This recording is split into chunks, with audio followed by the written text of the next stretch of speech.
Hello, Algebra 2. Happy Monday. So this is the homework that was due today. So section 4.3. This was the multiplying matrices, if you guys recall. So notice the ones that I said were not passable. So some of those aren't able to be multiplied. So you wouldn't have any work for that. Please feel free to shoot me an email if you guys have questions. Now, today and tomorrow is technically personal days I'm taking, so hopefully I've just finished the Grand Canyon, running the Grand Canyon. I hope to post a video for you guys for that. So today and tomorrow I'm still traveling, so I probably will not be getting back to emails very quickly. And hopefully you guys are gonna be in person. I don't know for sure, but you can check with Miss Miller if you want. Otherwise, I'll be back in touch on Wednesday. Either be back in person or be back online more often. So hopefully you guys are able to kind of figure things out. Otherwise, like I said, just hang on to questions and we can talk about them. You don't need multiplying matrices for what we're doing today. So if this didn't go well, we can talk about it on Wednesday. So we're gonna actually go back a chapter to section 3.3. Now it's technically in chapter 4 because we're using matrices, and I just didn't think it fit very well in chapter 3, so I moved it out of chapter 3. So again, so it should be Monday. So just reminding you guys, solving systems of equations, we've learned solving by elimination and substitution. These warm-up questions are asking us to do that. And then today we're going to learn that we can actually use matrices to solve systems as well. Now I'm going to tell you guys it's probably not the most efficient way. You're not probably going to be like, oh, I'm giving up elimination or substitution to do matrices. But I think it's kind of interesting that it works out. Like, I don't know how someone figured this out, but it's kind of cool. Like math cool, not regular people cool. So we will multiply this matrix by 2 to cause those two x's to cancel.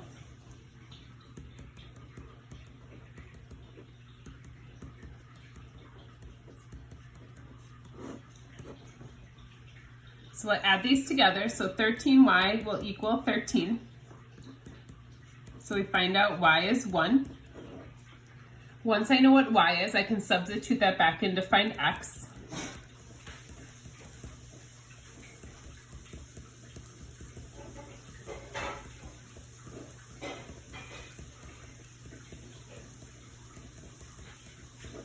So there's my x value.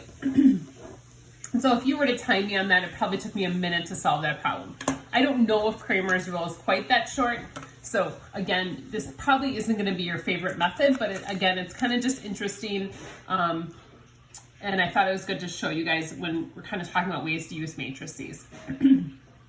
So this next one I would do by substitution. The reason for that, the x is already alone, so I'm going to put this in place of x.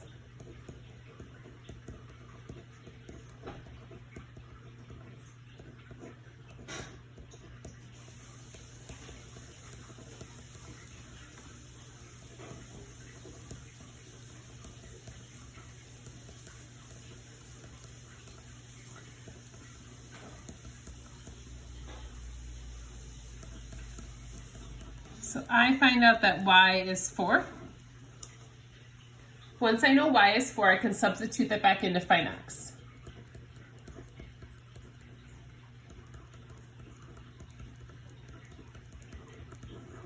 So there's our x value.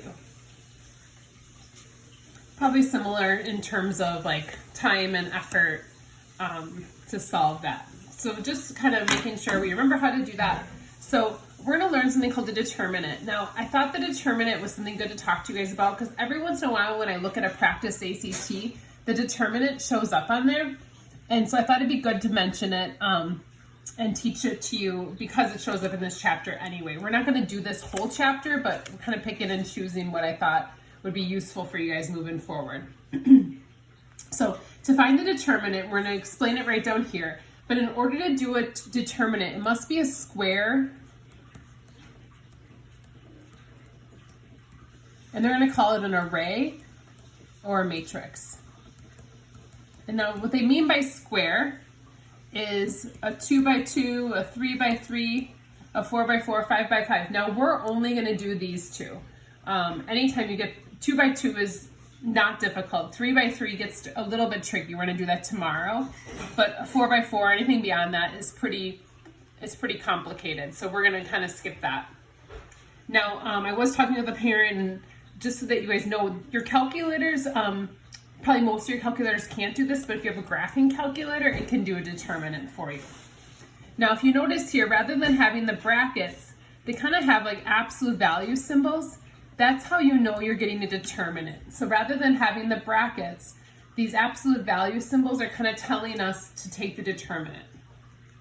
Now, when they ask for a second order determinant, that means a determinant of a 2 by 2 matrix.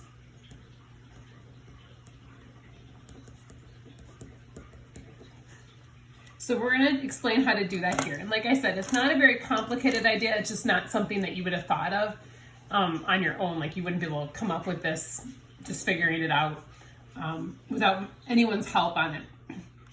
So what you do, I'm going to write it this way. It's called, I say downhill minus uphill. And so what we do is we multiply going downhill, A times D. And then we subtract going uphill, C times B. And that's all the determinant is. So I multiply the downhill, multiply the uphill, and subtract them. You have to do downhill first. So downhill minus uphill. So I'll show you how to do that down here. So do an example of that. So downhill 3 times 5, oops, I'm trying to write the answer already, minus 2 times 4. So 15 minus 8, because we follow the order of operations, so this would be a 7. So this would be the determinant. And the reason we knew to find the determinant, obviously the direction set it, because of these vertical lines. Same thing over here. So downhill, negative 2 times 5, minus uphill, which is negative 8 times 6. Now this one, I have to do the multiplication first before you add or subtract. So we're going to multiply. So negative 10, this is a negative 48, but then I have to subtract them.